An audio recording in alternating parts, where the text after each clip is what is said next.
So here's what just unfolded, and it's important to grasp how significant this moment really is, because what we're seeing right now amounts to a major shift in North American trade dynamics. Canada has just reinforced its agreement with China, and this isn't some small policy tweak. This is the government of Prime Minister Mark Carney looking directly at the warnings and rhetoric from Donald Trump about 100% tariffs and essentially saying, we're moving ahead regardless.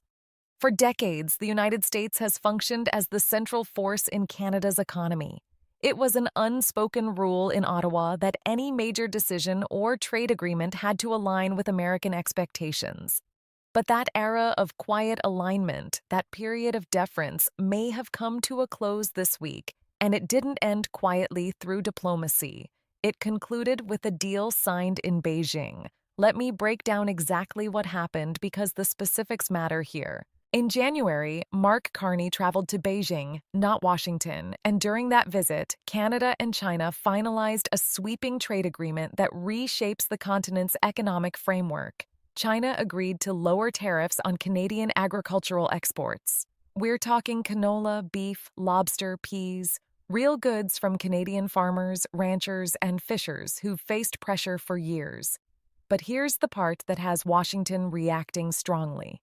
Canada reduced its tariffs on Chinese electric vehicles from 100% to just above 6%, and it's opening the door for tens of thousands of Chinese EVs to enter Canada each year. Now, Trump had previously warned Canada. In January, he publicly threatened a 100% tariff on Canadian goods if this deal moved forward. He argued Canada would become a gateway for Chinese products entering the American market. This kind of pressure has long shaped U.S.-Canada relations, and yet Carney proceeded anyway. After hearing that, it raises an important question. When your government faces pressure from a global power and still moves forward, does it change how you view your country's role in the world? Does it make you feel more confident, more proud, or does it create uncertainty about what comes next? I'd genuinely like to hear your perspective. So drop a comment below and share where you stand on this turning point. And don't forget to subscribe and hit the bell for daily updates. Now, let's look at why this goes far beyond simple trade figures. For decades, Canada has been heavily tied to the United States economically.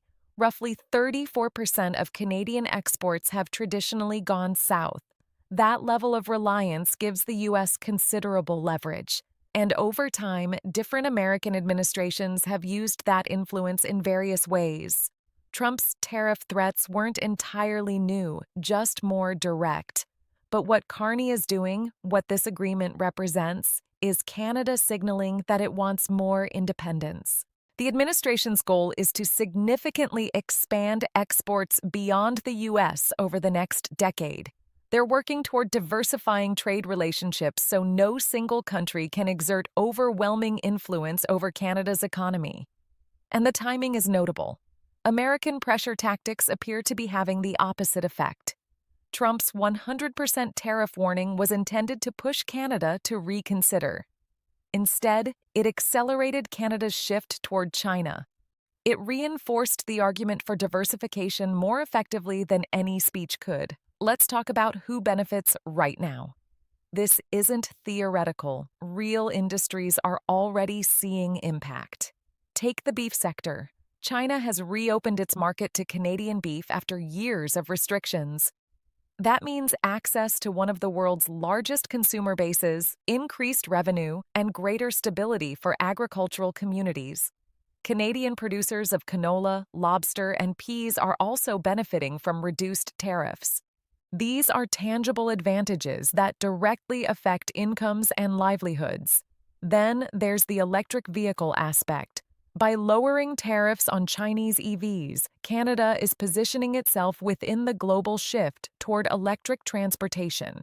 These vehicles are more affordable and accessible. Meanwhile, the American auto industry has faced criticism for slower adaptation and higher prices. Chinese manufacturers have become highly competitive in the EV space, and Canada has chosen to open its market rather than restrict it. Now consider the reaction in Washington. Officials and policymakers are concerned because this move challenges long-standing expectations. Canada demonstrated it has alternatives. It showed it can make independent economic decisions. From the U.S. perspective, this is significant. For years, economic influence over Canada was taken for granted. But Canada is a G7 nation with vast resources, a skilled workforce, and the ability to build new partnerships.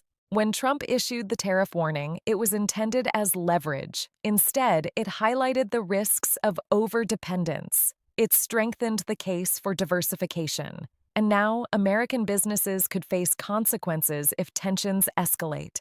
Trade disruptions could affect supply chains, increase costs, and limit access to Canadian resources. Meanwhile, China gains strategically. By offering favorable terms, it strengthens its relationship with Canada without confrontation. It expands access to the Canadian market and establishes a stronger presence in North America's EV sector. Other countries are watching closely. They're observing how Canada is diversifying and how U.S. pressure is being handled. This situation extends beyond economics. It's also about national decision-making. Canada is asserting its right to pursue policies based on its own interests. For years, there was an assumption that major Canadian decisions required alignment with Washington. That dynamic is being reconsidered, and this has broader implications. If Canada can take this approach successfully, other countries may consider similar strategies. It signals that alternatives exist in a changing global economy. Looking specifically at electric vehicles, this is where long-term strategy becomes clear. The global transition to EVs is accelerating. Chinese companies are currently leading in affordability and scale. The U.S. approach has focused more on protecting domestic industries through tariffs. Canada's approach emphasizes access and competition. By allowing lower-cost EVs into its market, Canada is encouraging adoption and supporting its environmental goals. This could lead to faster emissions reductions and increased competition among manufacturers. On the agricultural side, the benefits are immediate. Canadian producers now have expanded market access, leading to higher demand and better pricing opportunities. These outcomes directly support rural economies. In contrast, the American response has centered on warnings rather than alternative trade opportunities. Looking ahead, Canada's strategy appears focused on diversification. This deal with China is likely one step in a broader effort to expand trade with other regions, including Europe and Asia. Over time, this could rebalance the economic relationship between Canada and the United States. It may lead to a more equal partnership where both sides have leverage. Trump's role in this situation is also important. His tariff threat created urgency around diversification. What was once a policy option became a priority.